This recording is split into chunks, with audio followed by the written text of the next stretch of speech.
అందరూ లక్ష్మీ కటాక్షం కోసం ప్రాకులాడుతుంటారు. కానీ ఆ తల్లి ఇచ్చే ఐశ్వర్యం వెనుక ఉన్న అసలు రహస్యం మీకు తెలుసా?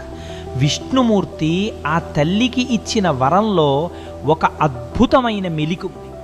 ఒకనాడు లక్ష్మీదేవి స్వామివారిని సేవించుకుంటూ, నేను కోరుకున్న వారికి ఎంతైనా ధనాన్ని ఇచ్చే అధికారం నాకు ప్రసాదించండి అని కోరింది. స్వామివారు సంతోషించి తథాస్తు అన్నారు. కానీ అక్కడ ఒక చిన్న నియమం పెట్టారు. లక్ష్మీదేవి ఎంత ఐశ్వర్యాన్ని ఇచ్చినా విష్ణుమూర్తి తలచుకుంటే దాన్ని మరుక్షణం వెనక్కి తీసుకోగలడు. ఇది గమనించిన సరస్వతీదేవి తమకు లక్ష్మి కంటే గొప్ప వరం కావాలని కోరింది.